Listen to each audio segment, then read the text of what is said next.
Assalamualaikum warahmatullahi wabarakatuh. Selamat datang di channel Ruang Kisah. Pada kesempatan kali ini saya ingin menceritakan dan membagikan kisah nyata. Jika ada kesamaan tokoh, hanyalah kebetulan semata dan tidak menyinggung pihak manapun. Semoga dengan mendengarkan kisah ini, kita akan lebih bisa memetik hikmah dari cerita ini dan menjadikan kita pribadi yang lebih baik. Jangan lupa subscribe channel ini agar tidak ketinggalan cerita menarik lainnya. Namun sebelum itu sempatkanlah menulis sholawat kepada Nabi Muhammad Shallallahu Alaihi Wasallam di kolom komentar, supaya komentar itu menjadi saksi bahwa kita mendapatkan syafaat dari Rasulullah Shallallahu Alaihi Wasallam nanti di akhirat. Amin. Mari kita simak kisahnya berikut ini. Di sebuah desa kecil yang terletak di pinggiran hutan, hiduplah seorang janda cantik bernama Lestari.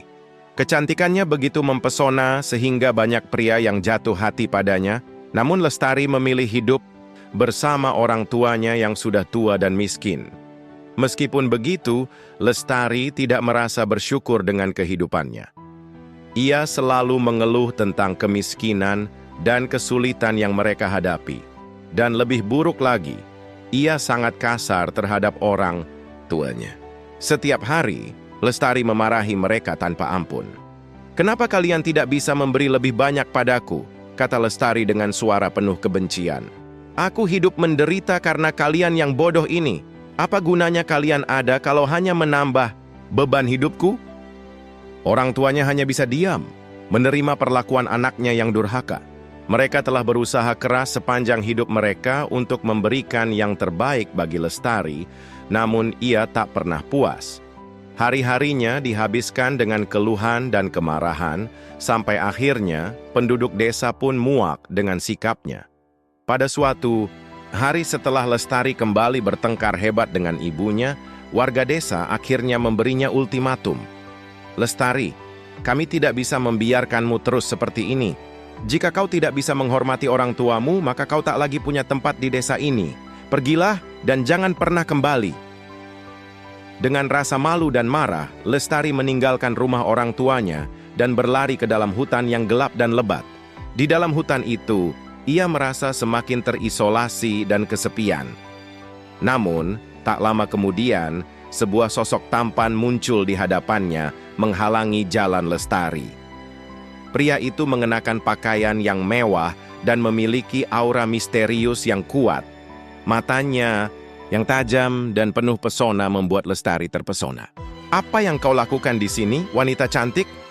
tanya pria itu dengan suara lembut namun memikat. "Aku melihat kesedihan di matamu, dan aku bisa memberimu apa yang kau inginkan." Lestari yang tengah diliputi perasaan bingung dan marah, tiba-tiba merasa ada sesuatu yang berbeda tentang pria ini. "Siapa kau?" tanyanya curiga.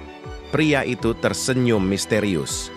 "Aku adalah Raka, seorang siluman ular putih. Aku telah mengamati hidupmu, Lestari. Kau ingin hidup dengan kemewahan dan kebahagiaan, bukan? Aku bisa memberimu itu semua." Lestari terdiam, memandang pria tampan itu dengan penuh rasa ingin tahu. "Kau bisa memberiku semua itu?" tanyanya dengan nada penuh harapan. "Bagaimana caranya?" Raka mendekat dan dengan lembut menjelaskan, "Aku bisa memberimu kehidupan yang serba ada, kekayaan, kemewahan, dan kebahagiaan tak terbatas. Namun, ada satu syarat yang harus kau penuhi untuk bisa menikah denganku." Lestari, yang tak sabar untuk mendapatkan apa yang diinginkannya, langsung bertanya, "Apa syaratnya?" Raka tersenyum dengan senyum yang penuh teka-teki. "Kau harus memberikan tumbal. Tumbal yang aku inginkan adalah nyawa orang tuamu. Hanya dengan pengorbanan itu, aku akan menerimamu sebagai istriku dan memberimu hidup yang tak terhingga." Lestari terkejut mendengar syarat itu, namun pikirannya dipenuhi oleh gambaran tentang hidup mewah yang akan dia jalani. Hatinya mulai dipenuhi dengan rasa egois, dan meskipun ia tahu betapa buruknya tindakan itu, kecintaannya pada kemewahan membuatnya akhirnya setuju. "Aku setuju," jawab Lestari dengan suara penuh keyakinan. "Aku akan memberikan nyawa orang tuaku untuk mendapatkan kehidupan yang aku inginkan." Setelah Lestari membuat keputusan yang sangat gelap, malam itu menjadi saksi dari tindakan yang tak terbayangkan. Dalam keheningan malam yang pekat, dengan mata penuh kebencian dan ambisi yang membara, ia membawa orang tuanya yang lemah menuju sebuah tempat di hutan yang terpencil. Wajah orang tuanya yang pucat dan bingung, seperti merasakan ketidakberesan, namun Lestari hanya diam, menahan gelisah yang mulai merayapi hatinya. Begitu sampai di sebuah clearing di tengah hutan yang sunyi, Lestari menghentikan langkah mereka. Dalam kesendirian itu, ia melaksanakan apa yang telah ia setujui. Dengan tangan yang gemetar namun tekad yang keras, ia melakukan apa yang telah diperintahkan oleh Raka. Darah orang tuanya yang tertumpah menjadi tumbal bagi kehidupan yang ia impikan. Hatinya tidak lagi dipenuhi dengan keraguan.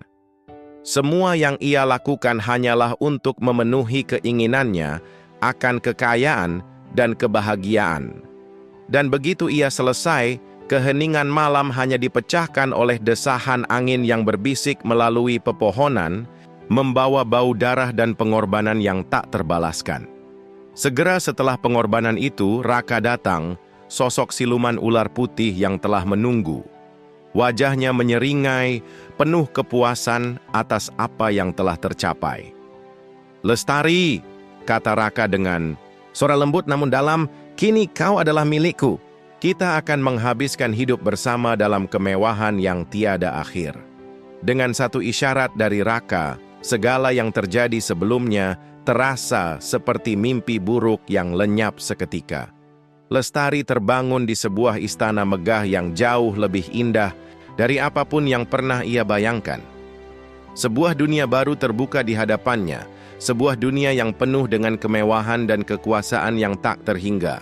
Ia kini menjadi istri Raka, siluman ular putih yang memiliki kekuatan luar biasa. Istana tempat tinggal mereka dipenuhi dengan keindahan yang memukau. Dinding-dindingnya terbuat dari batu putih yang berkilau, dipenuhi dengan lukisan dan ornamen-ornamen dari dunia yang tak terjangkau oleh manusia biasa. Ruangan-ruangannya besar dan mewah, dengan perabotan yang terbuat dari emas dan permata. Lantai marmer yang halus memantulkan cahaya lampu-lampu kristal yang tergantung indah di langit-langit. Setiap pagi, Lestari terbangun dalam kemewahan yang tiada tanding. Pakaian yang dikenakannya selalu indah, terbuat dari sutra halus yang berkilauan. Perhiasan emas dan berlian yang tak terhitung jumlahnya menghiasi tubuhnya, seolah dunia ini hanya miliknya. Makanan lezat selalu tersedia dengan hidangan dari berbagai penjuru dunia yang menunggu untuk disantapnya. Namun, meski hidup dalam kemewahan yang melampaui impiannya, ada sesuatu yang terus mengusik hati Lestari. Di tengah kemegahan istana, bayangan orang tuanya yang memohon dengan mata penuh harap sebelum pengorbanan itu dilakukan terus menghantui pikirannya. Setiap sudut istana yang ia masuki, setiap permata yang ia kenakan, seolah memiliki bayang-bayang darah yang ia tumpahkan. Pada awalnya, Lestari berusaha mengabaikan rasa bersalah itu. Ia meyakinkan dirinya bahwa pengorbanan tersebut adalah harga yang harus dibayar untuk kebahagiaannya. Namun, seiring berjalannya waktu, istana yang megah itu mulai terasa seperti penjara. Ia sering mendengar suara-suara aneh di malam hari, bisikan lirih yang memanggil namanya, tangisan lembut yang memecah keheningan. Bau darah yang awalnya hanya hadir di pikirannya, mulai tercium nyata di setiap sudut. Raka, suaminya yang tampan namun penuh misteri, memperhatikan perubahan pada Lestari. "Apa yang mengganggumu, istriku?" tanya Raka suatu malam. "Bukankah kau telah mendapatkan semua yang kau inginkan?" Lestari mencoba tersenyum, namun hatinya terasa kosong. "Aku bahagia," jawabnya singkat, meski matanya tidak dapat menyembunyikan kebimbangan. Dalam dirinya, ia mulai merasakan bahwa harga dari kebahagiaannya terlalu mahal. Semakin lama Lestari hidup bersama Raka, semakin ia menyadari bahwa ada hal-hal aneh di balik sosok suaminya. Raka memiliki kebiasaan menghilang di malam hari, hanya untuk kembali dengan tatapan tajam dan tubuh yang dingin seperti batu. Kadang-kadang, ia melihat sisik putih halus di tangan Raka yang segera hilang seolah tertelan oleh kulit manusia. Pada suatu malam, Lestari memutuskan untuk mengikuti Raka secara diam-diam. Dengan langkah ringan, ia mengintip dari balik tirai besar di ruang utama istana. Di sana, ia melihat sesuatu yang membuat darahnya membeku. Raka sedang berada dalam wujud siluman ular sepenuhnya. Seekor ular putih raksasa dengan mata merah menyala membisikkan mantra di depan sebuah altar gelap. Di altar itu, tampak bayangan samar dua sosok tua yang Lestari kenal dengan sangat baik, orang tuanya. "Kalian akan tetap terikat di sini," kata Raka dengan suara yang menggema, "sampai jiwa anakmu sepenuhnya menjadi milikku." Lestari terkejut dan mundur perlahan, namun suara lantai yang berderit membuat Raka menyadari keberadaannya. Dalam sekejap, ia kembali ke wujud manusianya dan menatap Lestari dengan tatapan tajam. "Apa yang kau lakukan di sini?" tanya Raka, nadanya dingin namun penuh kewaspadaan. Lestari, yang diliputi ketakutan, akhirnya memberanikan diri untuk berbicara. "Apa yang kau lakukan pada orang tuaku? Bukankah mereka telah menjadi tumbal? Mengapa jiwa mereka masih di sini?" Raka tersenyum. Kali ini senyum itu tidak lagi menawan, melainkan mengerikan. "Jiwa mereka memang menjadi milikku, tetapi pengorbanan itu hanyalah awal. Untuk menjaga semua yang kau miliki saat ini, kau harus terus bersamaku. Jika kau mencoba melawan atau meninggalkanku, kau akan kehilangan segalanya, termasuk jiwamu sendiri." Malam itu, Lestari tidak bisa tidur. Ia menyadari bahwa hidup mewah yang ia jalani tidak lain adalah kutukan. Orang tuanya tidak hanya kehilangan nyawa, tetapi juga kebebasan abadi. Dan kini, ia sendiri menjadi tahanan dalam kehidupan yang ia pikir adalah impiannya. Seiring berjalannya waktu, Lestari semakin merasa terjebak. Makanan yang lezat mulai terasa hambar, perhiasan yang indah terasa berat, dan setiap ruangan di istana hanya mengingatkannya pada dosa yang telah ia lakukan. Bayangan orang tuanya terus menghantuinya, membuatnya merasa bahwa tidak ada tempat yang bisa memberinya kedamaian. Pada suatu malam yang gelap, Lestari memutuskan untuk melawan nasibnya. Ia menyelinap keluar dari istana dan kembali ke hutan tempat ia pertama kali bertemu Raka. Dalam keputusasaan, ia memanggil arwah orang tuanya, memohon ampunan atas apa yang telah ia lakukan. "Maafkan aku," tangis Lestari, suaranya pecah di tengah keheningan malam. "Aku telah menghancurkan kalian demi keegoisanku. Jika aku bisa mengembalikan waktu, aku akan memilih kemiskinan bersama kalian daripada kemewahan tanpa jiwa ini." Angin malam berhembus kencang, dan di antara desauannya, ia mendengar suara lembut yang familiar.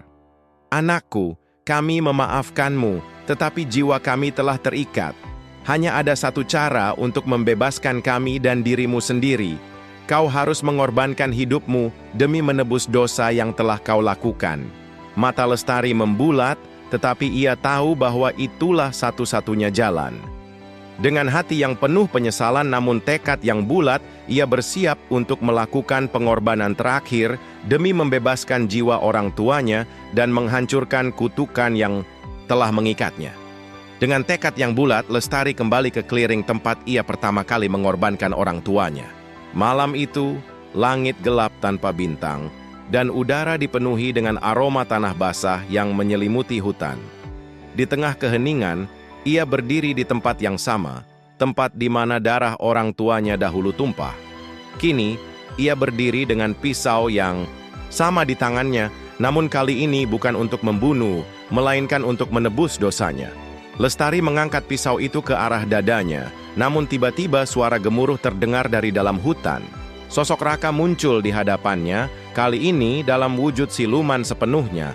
Mata merahnya menyala tajam, dan sisik-sisik putih di tubuhnya berkilauan di bawah cahaya bulan yang mulai menembus awan. "Berhenti Lestari!" Suara Raka menggema di seluruh hutan, menciptakan getaran yang menakutkan. "Kau tidak akan bisa lepas dariku. Hidupmu adalah milikku. seperti halnya jiwa orang tuamu. Lestari menatap Raka dengan penuh keberanian yang baru ia temukan dalam dirinya. Aku telah salah. Aku telah terperdaya oleh janji-janji kosongmu, Raka. Aku memilih jalan yang salah dan sekarang aku akan membayar harga itu. Kau mungkin memiliki kekuatan besar, tetapi aku memiliki sesuatu yang lebih kuat, cinta dan penyesalan yang tulus untuk orang tuaku. Raka tertawa sinis. Penyesalanmu tidak akan mengubah apapun. Kekuasaan dan kemewahan yang telah kau nikmati bukanlah hal yang bisa kau buang begitu saja. Kau adalah bagianku sekarang dan selamanya. Namun, sebelum Raka bisa mendekat, tanah di bawah kaki Lestari mulai bersinar dengan cahaya emas yang lembut. Suara lembut namun penuh kewibawaan terdengar dari angin yang berhembus. Suara orang tuanya. Anakku, kami mendengar penyesalanmu. Kami menerima pengorbananmu, tetapi hidupmu tidak perlu diakhiri. Cinta yang tulus dapat mematahkan kutukan ini. Cahaya itu semakin terang, membentuk lingkaran pelindung di sekitar Lestari. Raka yang mencoba menerobos lingkaran itu terhenti, tubuhnya bergetar saat cahaya emas itu mulai membakar sisik-sisiknya. Ia melolong kesakitan, namun kekuatan cahaya itu terlalu besar untuk dilawan. Tidak, Raka berteriak. Ini tidak mungkin. Lestari menatap Raka dengan air mata mengalir di pipinya.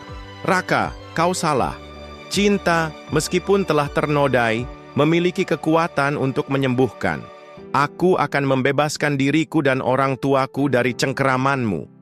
Dengan satu cahaya terang yang memancar dari lingkaran itu, Raka memudar, tubuhnya lenyap menjadi abu yang diterbangkan angin malam. Suara lenguhannya bergema sebelum akhirnya sirna sepenuhnya. Hutan menjadi sunyi, hanya ada keheningan yang menguasai tempat itu.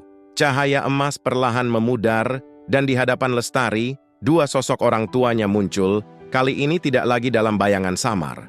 Mereka terlihat muda dan penuh damai. Terima kasih, anakku, kata ibunya sambil tersenyum lembut. Kau telah menebus dosamu dengan cara yang lebih besar daripada yang pernah kami bayangkan. Ampuni aku, bisik Lestari, air mata tak henti-hentinya mengalir. Ampunan telah kau dapatkan sejak kau menyesal dengan tulus, kata ayahnya. Sekarang waktunya kami pergi ke tempat yang seharusnya. Jalani hidupmu dengan baik, dan jangan lupa untuk selalu bersyukur.